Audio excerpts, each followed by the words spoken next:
Bon début de semaine, c'est ce qu'on appelle un lundi costaud. D'abord, dans une publication sur ses réseaux sociaux, la co-porte-parole de Québec solidaire, Émilise Lessard-Terrien, a annoncé qu'elle quittait ses fonctions. Donc, l'autre co-porte-parole, Gabrielle Nadeau-Dubois, et la députée de Sherbrooke, Christine Labrie, qui, je vous le rappelle, avait également été dans la course pour devenir co-porte-parole, eh bien, ont commenté à la fin du point de presse auquel ils participaient pour dénoncer une situation difficile de plusieurs locataires de Green Bay. On peut écouter ce qu'ils avaient à dire.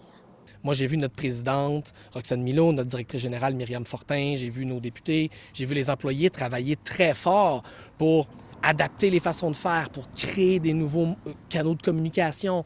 Et c'était en cours jusqu'à dans les dernières heures.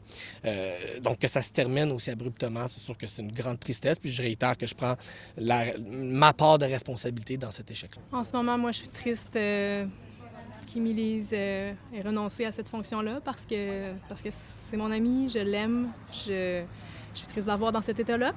Elle s'est épuisée. Je suis déçue aussi quand même, je vais le dire, parce que j'avais confiance en elle, j'avais espoir envers le message qu'elle portait. Puis je peux pas cacher que j'aurais aimé l'avoir essayé plus longtemps parce qu'on savait que ce serait difficile, d'autant plus qu'elle n'était pas élue. Les deux devraient être à Sherbrooke en fin de journée chez Sarkozy.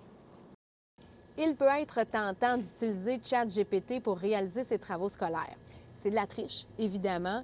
Je vous raconte en fait une histoire qu'a mise en lumière ma collègue Christine Bureau. C'est une professeure de philosophie au cégep de Victoriaville qui s'est rendue compte qu'une dizaine de ses élèves avaient triché en utilisant ChatGPT. Elle a décidé de leur donner une deuxième chance en leur permettant de reprendre leur examen, en les faisant réfléchir aussi à l'utilisation de ChatGPT et elle leur a donné la note maximale de 60 plutôt que 0. Est-ce que les étudiants pincés ont appris la leçon?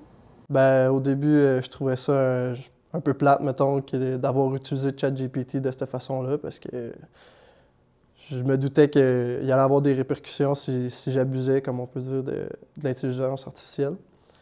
Puis, ben, j'ai aimé ça qu'on ait une chance de pouvoir se reprendre, par contre. Notre objectif, ultimement, c'est pas que les gens apprennent par cœur les dates de naissance et de mort de Platon puis d'Aristote. C'est de faire des citoyens qui sont capables d'utiliser leur esprit critique puis de prendre des décisions qui sont les meilleures pour eux puis pour la société. Je vous le disais, c'est ma collègue Christine Bureau qui a travaillé sur ce dossier. Alors, rendez-vous sur l'appli Info pour avoir tout le détail de cette histoire. The Magog Cantonniers are the TELUS Cup champions for 2024. Ils ont été tout simplement parfaits. Ils ont été dominants à la Coupe TELUS qui se déroulait en Nouvelle-Écosse parce qu'ils ont remporté tous leurs matchs. Donc, les cantonniers de Magog qui ont été sacrés champions hier soir du côté de la Nouvelle-Écosse. Comme je vous le disais, c'est une première en plus de 20 ans. La Coupe qui avait été gagnée pour la dernière fois en 2000. Et en terminant, on apprend ce matin, sous la plume de mon collègue Pascal Robida, que les Hells Angels s'apprêtent à faire une démonstration de leur force en Estrie.